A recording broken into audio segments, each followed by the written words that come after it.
Well now, welcome back to Celticism, the place for Irish ghost stories told slow and soft every Saturday night. Just one thing before we start. If these stories help you to drift off, tap like, hit subscribe, and when the morning comes, leave me a quick comment to let me know how you got on. Now, for the trick. Let your eyes grow heavy, but don't close them all the way. Keep them soft, a little open, so the dark of the room can blur and make its own shapes. Let the shadows move the longer you stay that way, and you'll find the longer you try to stay awake, the heavier your body will feel.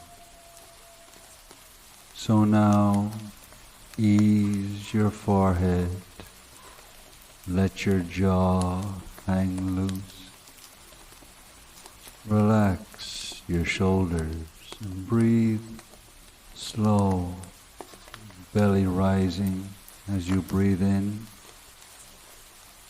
and falling as you breathe out. Let your legs go still and heavy. This is your place to come back to every night, quiet and steady and waiting. Tonight's first tale was requested by a listener. They asked for a story about the Sluagh, the restless dead in Irish folklore. It's said they ride the wind at night, flying low to catch souls and dragging them away. Some call them shadows, some call them the unforgiven. Whatever they are, people feared their coming. And so our story begins. And it's called Daithí and the Sluagh.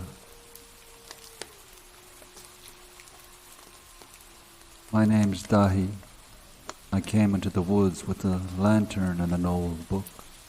The book was heavy and bound in brown leather, its pages marked with notes in Irish.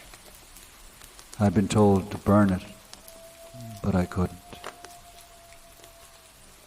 I came because, well, I'm a father, and my 2 children, they're gone. The little beds in the house are cold, their boots by the door stay clean. I can't bear the silence. They loved these woods. They loved the fox paths, the red squirrel, the sound of the stream. I thought if any place was right, it would be here. I set down the lantern, I opened the book, and my hands shook. And the page was a short prayer, written in Gaeilge. I said it aloud, slow. A Sluagh Clusky me Abhartach mapáistí. O host, hear me and bring back my children. The air changed. The stream went quiet and the lantern flame bent and straightened. Far above I thought I heard wings. I said the words again. A Sluagh Clusky me Abhartach mapáistí. The air moved sideways, not like wind, but as if the whole night turned to look at me, and then I saw them. From between the trees came a stag, or something like a stag. Its body was twisted, its skin slack in some places and tight in others. Bone showed where it shouldn't. And its long face was the shape of a child's face. My daughter's face, pressed under the skin like a mask worn the wrong way round. Her eyes, her mouth, her small brow where once I kissed her good night. It cried out, and the sound was a child's cry, muffled with laughter inside it. I whimpered. I couldn't stop myself. Then another shape came, lower, heavier. A wolf, though there were no wolves around here. Its body patchy with fur, ribs sharp, and its face was my boy's, stretched, pulled, wrong, but his. The dimples, that small scar on his cheek. His eyes looked at me with hurt I could not bear. It whined high and thin, like when he used to wake from a nightmare and called my name. I staggered back. Stop, I said, please stop. The book's pages turned in the breeze. I spoke again, desperate, a Sluagh, a Thog Misha Tower Sid Son Irish. O host, do not take me, bring them back. The words felt heavy like stones in my mouth. The shapes stepped closer, the stag's hoof struck hard, the wolf padded beside it together. They came towards me, shoulder to shoulder. The wailing rose, both of them crying, both of them laughing, and behind it, the sound of many voices on the air. The Sluagh. I turned and ran. The pine needles slid under my boots, branches cut my face, the lantern swung wild, the book heavy in my hand. Behind me came their sounds, hoof and paw together, steady, unhurried. I tried to lead them over the stones, through young birch, across the stream, but still they followed. I said the words as I ran, gasping, a Sluagh stadanish. O host, stop, stop now. No answer but the cries. My knees struck a root, I fell, caught myself, rose again. The lantern scraped sparks inside it, my breath came in rags. At last I reached the hill where the pines thin and the moor opens. At the edge was a ring of stones, the fairy ring I had always told them to walk around. I stopped at its edge. The two shapes stopped too. They stood, eyes shining in the lantern's weak glow. The stag tilted its head, the way she once did when a robin came close. The wolf lifted a paw, set it down again, the way he had when he was thinking. Don't, I begged, don't do that, don't act like them, don't. The flock moved above, dark on dark. The air pressed on me heavy. I stepped into the ring. The wind circled it, but it did not cross. I lifted the book and shouted through tears, a Sluagh, Thog Misha, Nadian Sharla, Nadiane. O host, take me. Don't do this to them. Don't do it. The voices came then, many at once, carried on the wind. You called, we answered, we give what we can. I cried out, "Not like this." The shapes stepped closer. The wolf's mouth opened, its teeth caught my sleeve, gentle, as he once had pulled my coat. For a breath, I thought he would follow me home. Then the teeth tore, not cloth, but hope itself. They stepped back, together, wrong and familiar. The voices of the Sluagh rose. Beds are for the living. We keep the rest. And the shapes turned, moving side by side, away into the trees. I followed. I still follow. When the wind turns, I hear them. And when I hear them, I run. My name is Daithí Abhartach, and the Sluagh run with me.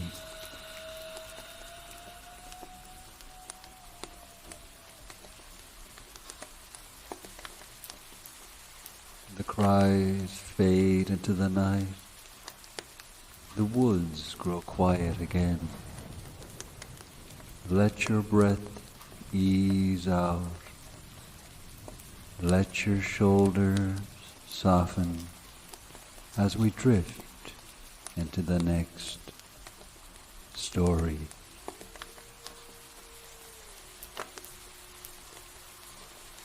And now for the second tale of the night, a story entitled The Garden of Peggy Burke. Peggy Burke lived her last years in the back garden, not working on it, not digging or planting, but just sitting in her old wicker chair, hands folded in her lap, eyes fixed on the shrubs and the crooked line of apple trees. She hadn't spoken in years, not a word, only the faint smile on her lips, soft as candlelight. Her daughter Sinead worried at first, but then she grew frustrated. She would stand in the doorway, arms folded, calling out to her mother. "Why do you sit there all day, ma'am? What do you see out there?" But Peggy, she never answered. She smiled as if she were listening to someone else entirely. Sometimes, when she thought no one was watching, she'd even raise her hand in a small wave as though some hidden friend had passed between the hedges. The neighbours whispered. Some said her mind was gone. Others said the silence was a blessing. But to Sinead, it felt like a wall between them. She longed for one last conversation with her mother. And when Peggy died, she went quietly in her sleep, her body still turned toward the garden. Sinead buried her with the rest of the Burkes and tried to put the strangeness behind her. Life went on. Years passed. Sinead raised her own children, and she grew older, her hair silvering, her steps slowing. By the time her grandchildren played in the same crooked garden, she too found herself drawn to the wicker chair. At first it was a habit, then it became necessity. Her bones ached less in the open air, and the stillness suited her. She would sit in her mother's place, watching the branches sway, the sun shift across the mossy wall. And slowly she began to see faces, small and delicate, peering from behind the ivy, figures no bigger than a child's doll smiling from the crook of a tree branch. wings glimmering in the last light of day. They did not hide from her eyes, not now. They waved, and some bowed, and some tumbled laughing across the flower beds like dancers. Sinead's breath caught in her chest. The world was brighter, softer, as though she were looking into a country beyond this one, a kind country, paradise hiding in the hedges. And among them, standing tall at the back gate, was her mother, Peggy Burke. She did not speak. She only smiled and lifted her hand in a wave. Sinead's eyes filled with tears. Now she understood. The silence had never been emptiness. It had been fullness. The garden was never plain earth and shrubs. It had been a gathering place for the fair folk, for the gentle spirits, for those who had passed before. Her mother had not left her. She had only gone ahead to wait in the garden. From then on, Sinead no longer cursed her quiet. She sat each day with the same soft smile, hands folded, watching, waving sometimes when no one thought to look. And the children, running past with their games, would whisper that their grandmother was odd, always staring into the trees, but one day they would understand. For in that higgledy-piggledy garden, among the moss and flowers, something kind and eternal watched back.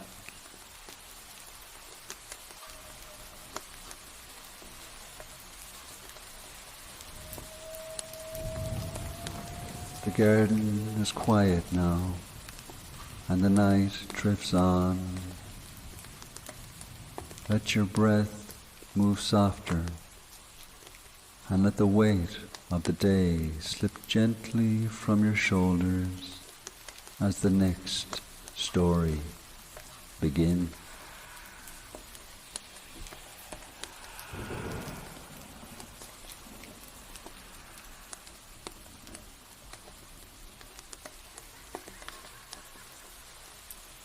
And now for the next tale of the night.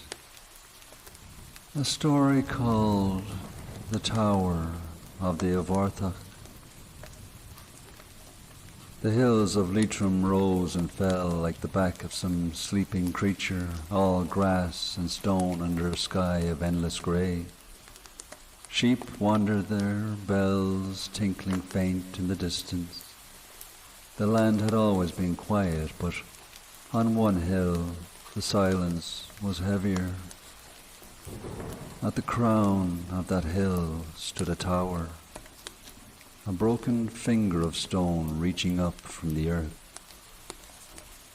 Some said it was Norman, some said older still. The locals never agreed, but they all told the same story, that something still lived inside the Abhartach.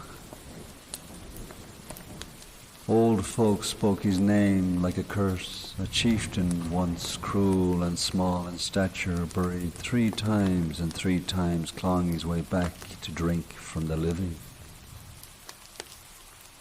Some called him a dwarf. Some said he had shrunk in death, and when he rose his body stretched wrong, skin pulled tight, as if the grave had made a mockery of his shape. And always he came back, hungry. At dusk, travellers swore they saw a figure on the battlements, standing against the last of the light, watching, scanning the valleys for his next meal. Ronan had heard the stories, and he laughed at them. Cowards talk, he said, kicking a stone as he marched up the slope.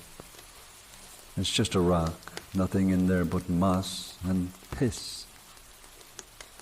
Behind him trudged Aidan and Anya, brother and sister, a year apart, both smaller than Ronan and twice as nervous. They didn't want to be there, but Ronan had a way of making it sound worse to refuse. You heard old Mrs. Kavanagh, Anya said, her voice low. She swore her uncle saw him. She watched from the ridge, taller than a man's skin hanging loose. Ronan cut her off with a laugh. Aye, and your uncle drank poitín till his eyes crossed. Don't tell me that you believe this muck. Aidan shifted, clutching his cap in his hand. We shouldn't be here, Ronan. It's near dark. That's the point, Ronan said, marching ahead. We'll see for ourselves. And when nothing happens, you'll thank me for curing you of ghost stories. The grass hissed under their boots, the wind pressed at their backs. With every step, the tower loomed taller, its top broken, windows gaping like sockets. They reached the base. The doorway yawned, stone cracked, ivy trailing down. Ronan didn't hesitate, he ducked inside. Come on, he barked. Aidan and Anya followed, unwilling to be left alone outside. Inside, the air was cold and damp. Stones littered the floor and the ceiling arched high, blackened with soot. Birds had nested in the cracks. Their wings beat against the dark when the children entered. See, Ronan said, arms wide. Nothing, just stones. But his voice echoed too loud, and the sound of it unsettled even him. They climbed the spiral stair, each step creaking under their weight. At the top, they looked out from the crumbled battlement. The valley spread before them, the fields darkening in the evening light. For a moment, none of them spoke. Then Aidan whispered. He could be watching now, from anywhere. Ronan shoved him. Stop shaking, there's nothing here. Anya pulled her shawl tighter. She glanced down at the grass swaying in long waves below. For an instant, she thought she saw it part, as though someone were walking through it, slowly, carefully. But when she blinked, it was only the wind. Let's go, she said. We've seen enough. Ronan sighed, rolled his eyes, but then he turned. Fine. But remember this when you're telling stories by the fire. You came to the Abhartach's tower and you lived. They clattered down the stairs, hearts lightening as the door came into view. They spilled out into the twilight, laughing with the release of fear. But in their hurry, Aidan dropped his cap. It fell into the grass outside the wall, unnoticed. That night, the three parted ways at the crossroads. Ronan swaggered home, satisfied. Anya walked close to Aidan, whispering that she still didn't like it, that something had felt wrong. When the house was quiet and everyone asleep, Aidan lay awake. He thought of the cap, his father's cap, given to him before he passed. He couldn't leave it up there, so he rose, slipped out the door, and made his way back up the hill. The sky was darker now, the moon veiled behind clouds. The tower stood like a broken tooth against the stars. Aidan's breath fogged before him as he bent to the grass, hands sweeping through the blades. Just a minute, he whispered. Find it and go. The field was silent, too silent. and then he heard it, a sound like wet cloth dragged through the grass, slow and heavy, coming from above. Aidan froze, crouched low, his heart hammered in his chest. He looked up. On the slope above, by the black shape of the tower, something was moving, something tall and crooked. Its skin was grey, stretching too thin across its bones. Its arms were long, ending in fingers like claws. Hair hung in wiry strands over its face. Its mouth hung half open, tusk-like teeth jutting down past its lip, forcing its jaw askew. In one hand it dragged a body, Ronan's body, or what was left of him. The corpse caught in the grass, limp, head rolling back with each pull. The Abhartach stopped, lifted its head. Its eyes glowed white, two pale dots burning in the dark, and it looked straight at Aidan. The dragging started again, slow, inevitable. Aidan's breath caught. He wanted to scream, to run, but his legs refused him. The figure drew closer, step by step, until the stink of earth and blood filled the night air. And from that night on, no one in the parish doubted the old stories. The tower had belonged to him, and the Abhartach walked still.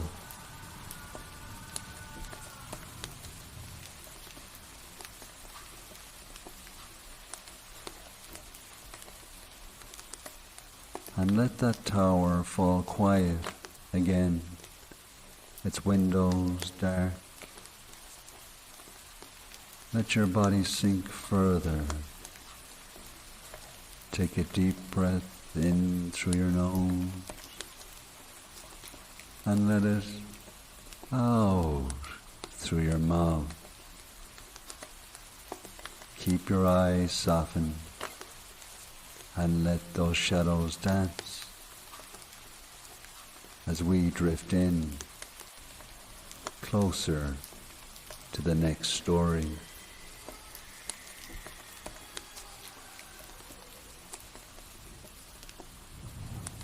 The next piece is a poem, not of one man or of one place. It's older than that. It's a list of what our people once trusted, the small protections whispered and passed down to hold back the fair folk when they came close.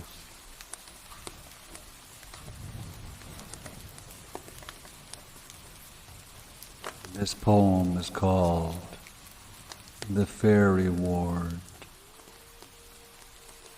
Salt is scattered, a pattern, a law, granules gnash like a silent jaw. Step across, the ground revolts, each crystal cuts, each crystal halts. White as bone and sharp as sin, a line no fair one crosses in. Rowan branches, split and scored, lashed with thread like a wound restored. Berries burn in the dusk-like eyes, red as curses, red as lies. Carry it close or hang it wide. Its roots were blessed, its fire denied. Iron raw from the forge's breath outlasts enchantment, outstares death. A nail in the pocket, a hook in the seam, cold as judgment, blunt as dream. Rust is holy, weight is sure, what the smith has tempered the scythe endure.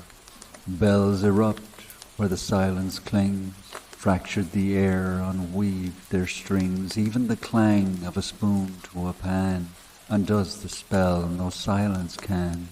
Rings in iron, chimes in brass, sound unmakes what shadows pass. Holy water, whispered throne, binds the lintel, stones the stone. 1 drop seals, 2 drops bar, 3 will chase what watchers are. Blessed by hand, by tongue, by creed, a trickling wall no host will need.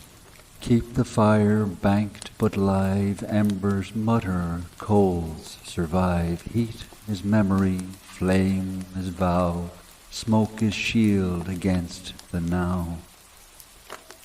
Ash is armour, spark is guide, the fair folk falter where fires reside. Mark the wrath and mark the way, never cut what grass won't sway. Step around, let circles lie, for bargains there refuse to die. Stone remembers, earth retains, trespass rights your soul in chains. Salt for bone and rowan for breath, iron for weight and bells for death. Water for walls and fire for kin, silence without but strength within. Guard the cradle, guard the bread, guard the waking from the dead. Guard the window, guard the floor, or hear them whisper at the door. Guard the night, guard the bed, or walk beside the silent dead.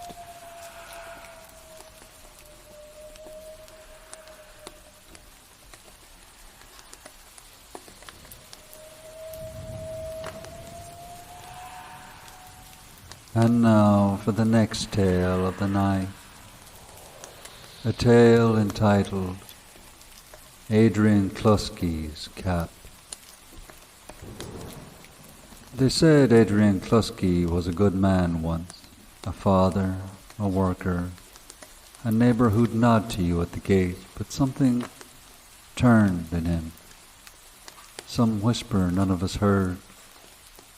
One winter's night, he killed his wife and children. When the neighbours found him, he was rocking in the kitchen, muttering into his hands, his old tweed cap twisted tight in his fists. That cap was sold on after, as things are, passed down into the pawnbroker's hands, laid on a shelf between a clock that never worked and a violin with 1 string. And from there it slipped into the grip of the most innocent of hands, the hands of a boy named Peter O'Malley. Peter was slight, not much spoken of, the kind of lad who went unseen. One day he wandered into the pawn shop, saw the cap, and slipped it under his coat. A cap meant nothing, only a bit of cloth for his head. He thought no one would miss it. The first change was small. Peter wore the cap low, and with it came a whisper he could not place. It was not a word, not a voice he could name, more like a breath behind his ear. He grew restless. He looked at the neighbour's dog and thought, quieter would be better. That evening he cornered the dog. His hand shook with the knife. He pressed, and when the deed was done, the dog made no sound. Its tongue lay in Peter's palm, slick and still. He buried it under the hedge and said nothing, but the whisper stayed. Days later he tried again, a cat this time, then another. The cap grew heavier on his brow, as though it pressed him forward, urging him on. By the next month there was livestock, cows bellowing in the fields, goats, even a pig that squealed too loud. Peter took each one by night. When neighbours found the carcasses, mouths open but throats torn, they shook their heads and crossed themselves. Foxes, they said, or some sickness. Peter knew better. He wiped the blood on the cap's brim. The whisper told him, cut the tongue and you cut the noise, cut the noise and you feed the silence. The silence will keep you.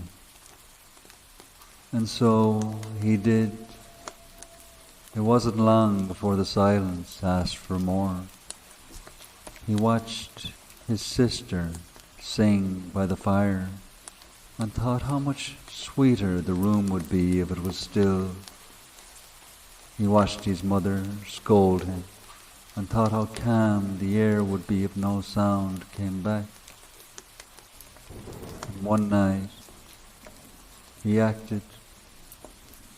He crept into the kitchen, the cap tight on his skull. His mother stirred in the chair. He pressed the knife across her lip. A scream rose and stopped.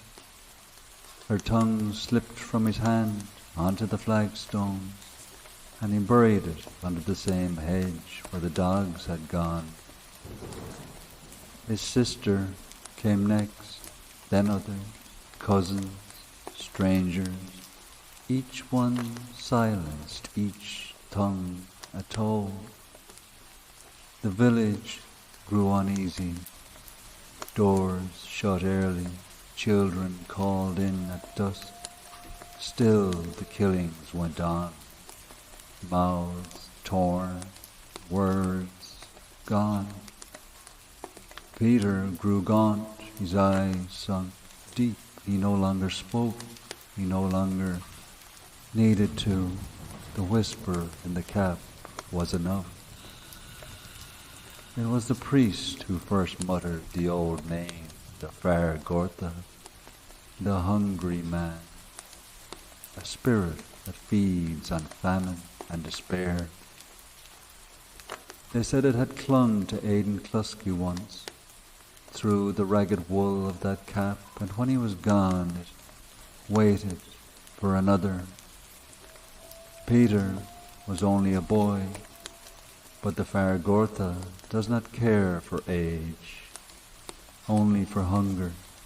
The last they saw of him, Peter O'Malley was walking into the fields at dawn, the cap low on his brow, a bundle of tongues in his hand like rosary beads.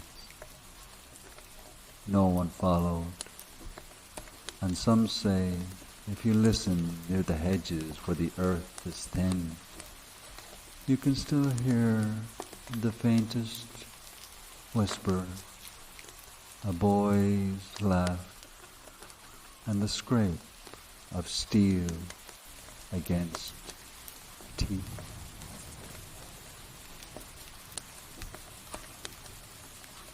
Let the whispers fade now, the cap set down, let the silence rest with you. Let your shoulders soften, your breath slow, and your body sink deeper.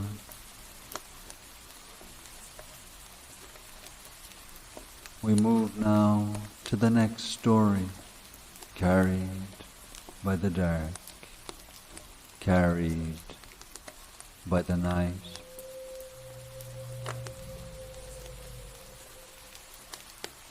And now the next tale of the night is called Raymond and the Scarf.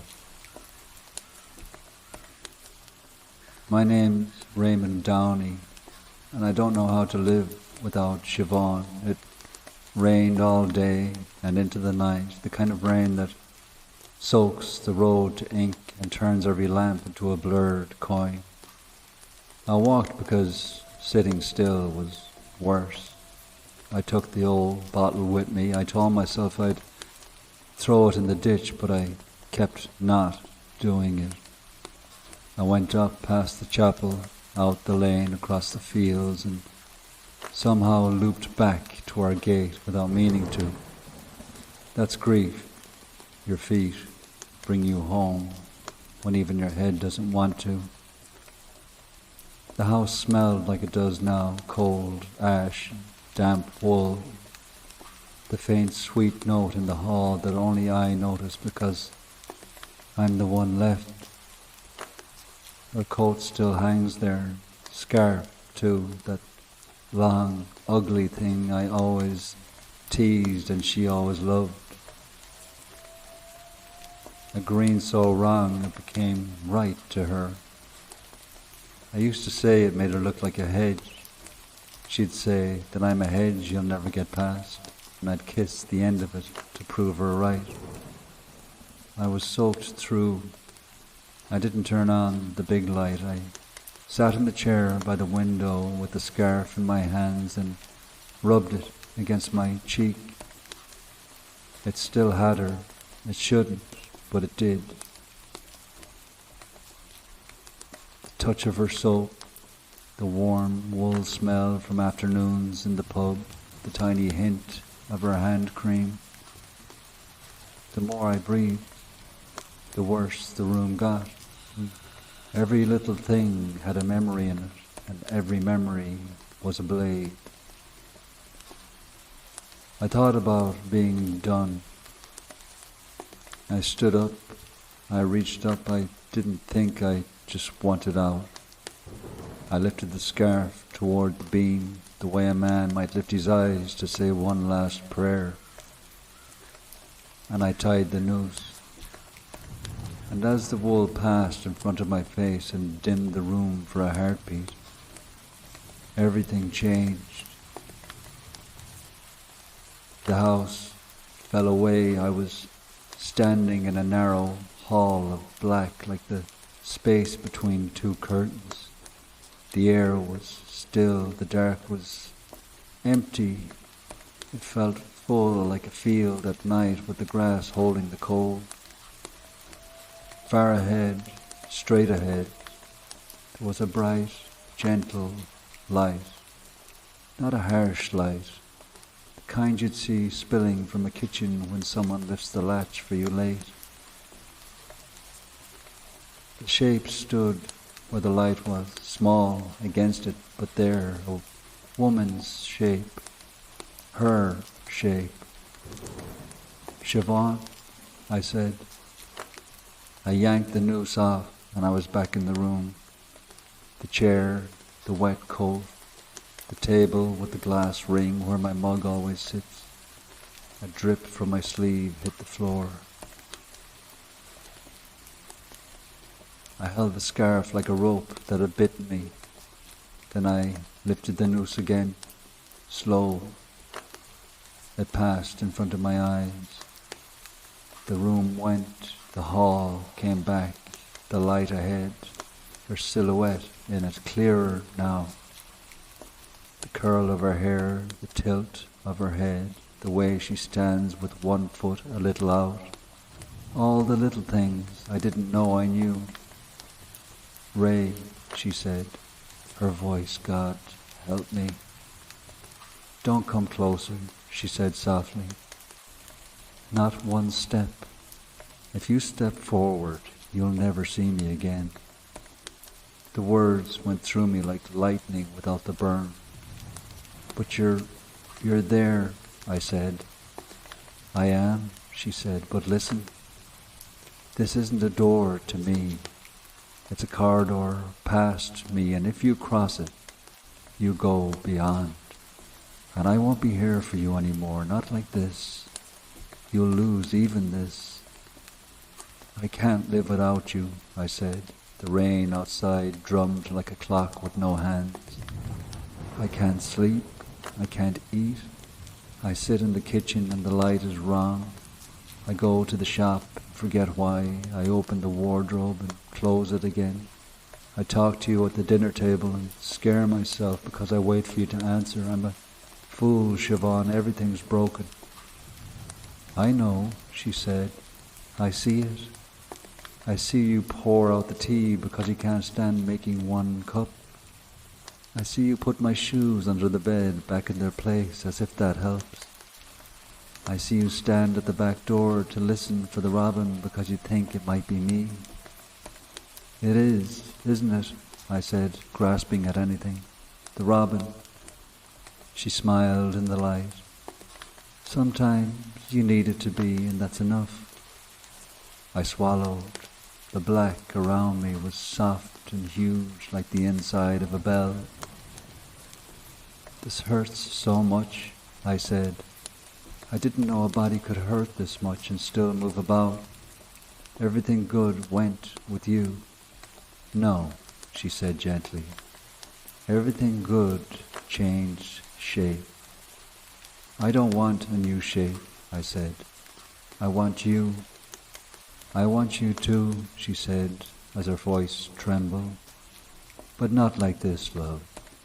Not by you ending your road. Not by you walking past me to where I can't meet you. Not by turning our story into a cliff that drops straight down. I don't know how to keep going, I said. You don't keep going, she said. You go small, one soft thing at a time. I laughed a little, and it broke in the middle. You're giving me lists now, from the far side. Yes, she said, because lists saved me too when you were away at the sites. Make small lists. Eat something hot. Open the window to change the air. Walk to the post box and back. Call your sister even if you say nothing and let her talk. Put my scarf on and go out into the rain. Let it hit your face. Tell the rain my name out loud. And when you come back, light the fire and sit in front of it until the steam leaves your coat. But none of that brings you back, I said. Ray, she said, and there was a smile in it. I'm not gone like a coin at the bottom of a river. I'm here in the ways you say my name, in the way you butter both ends of the toast because you always said the end feels left out, in the way you'll feed the stray cat even though you pretend it's not yours, in the way you look at the morning, some morning, and think, she'd have liked this light, and feel me right there in that thought. The scarf itched my hands, familiar and awful. I hate this thing, I said. You don't, she said, laughing a little. You called it ugly because it is, and that's why I wore it. It made you look twice. It made you come over to me at the market that time and say, Miss, your hedge fell on your neck. And I said, then climb it if you can. Do you remember? I do, I said, and I could see it so clear, her grin, the stall, the rain on the apples. The scarf is for winter, she said, not for this, not for any bad idea, not for leaving. Silence fell between us, but it was the good kind, like when we'd sit and listen to the fire and the clock. I took a breath. My chest hurt less for a moment. What if I never feel right again? I asked. You won't feel the old right, she said, but you'll learn the shape of the new day. You'll stop measuring every hour against what we had and just start counting the hours we had as a blessing you carry. The hurt won't go. It will sit down, and that's the best I can promise. But it will sit down. Are you in pain? I asked, small as a child. No, she said. It's quiet here. But quiet isn't for you yet. You still have morning birds and bad jokes and tea that's too strong. You still have our people. You still have that hedge of a scarf and a winter to get through. And somewhere in that winter there's a laugh waiting that you didn't think can exist, and it'll startle you, and you'll feel guilty. I couldn't fix the gate this morning, and I cried at it, Siobhan. The gate. What kind of a man? A human one, she said. The kind I fell in love with. The man who cried at the gate is the man who held my hand when I was sick and told me the kettle was singing even when it wasn't, just so I believed the day would keep going. I put my forehead against the scarf. I wish I had gone first. You didn't, she said. So you're the keeper now. Keep the stories, keep the recipes, keep the terrible songs, keep my mother's pitcher dusted, keep the robin's basin filled, keep the gate oiled so it doesn't shriek and scare the postman. Keep my name alive by saying it when you need me. And when you feel you can't, write to me, on paper, in that little notebook you hide in the drawer. I'll read it. I can't post to the dead, I said, trying to smile and almost making it. Write anyway, she said. The act of it brings you to me. Will I see you again, like this? I asked. Sometimes, she said, in small ways, not always when you beg. Often when you're washing a cup and looking out at the rain and not thinking of me at all. That's when I'll tap your shoulder in the way memory does. You'll breathe in, and there I'll be, for a second, and it will carry you an hour further. I'm afraid of the nights, I said. You don't need to be brave in silence. Be brave in noise. And when it's worst, sit at the foot of the bed and make a little list of 3 things to do in the morning. 3 only. Then sleep. If you can't sleep, rest. That counts too. I lifted my head. The light wavered, and the shape of her blurred and cleared like a window when you blow on it. I love you, I said. I know, she said.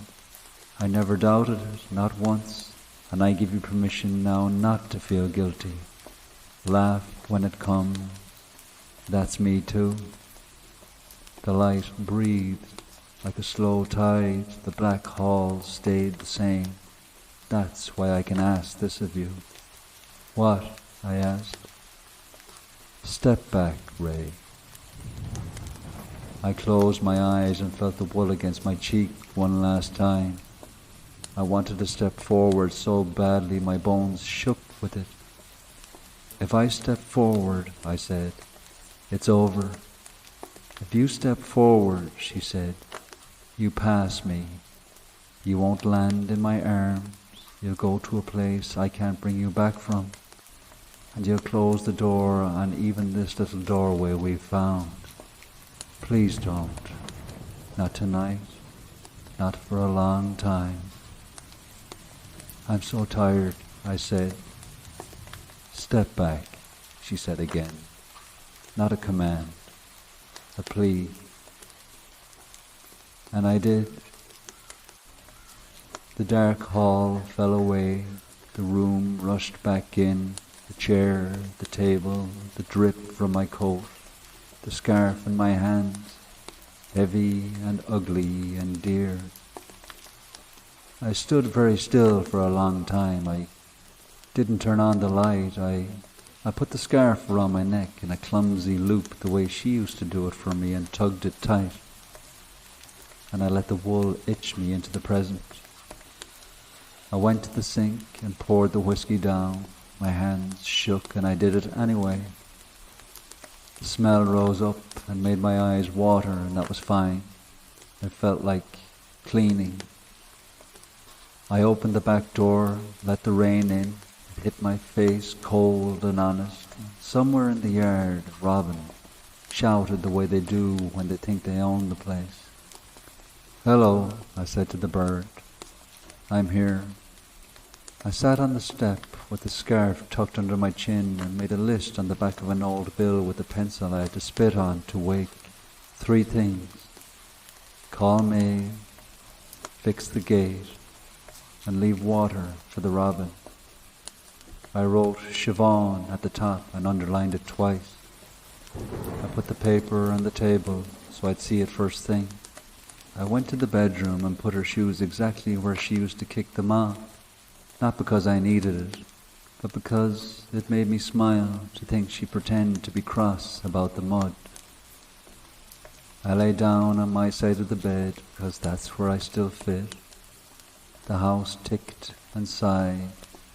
The rain talked to the gutters. I closed my eyes and said her name out loud in the dark. It didn't echo. It settled in me like a warm drink. When morning came, I would ring Maeve. I would fix the gate. I would fill the water basin. I would wear the ugly scarf on my walk and tease it in case she was listening, just to hear her laugh in my head. I don't know how to live without Siobhan, but I know how to live with her in the small ways, in the days I keep, in the work I do, in the way I say her name, and that, for now, is enough to keep me here.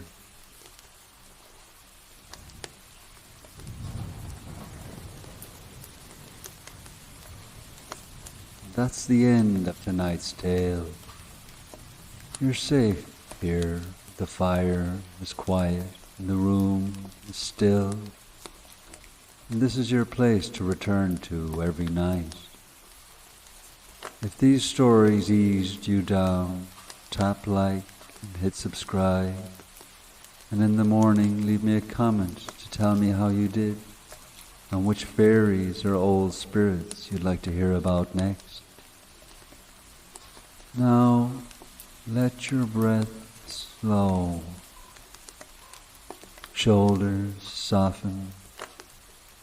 Eyes just gently heavy. And let yourself drift into the storm.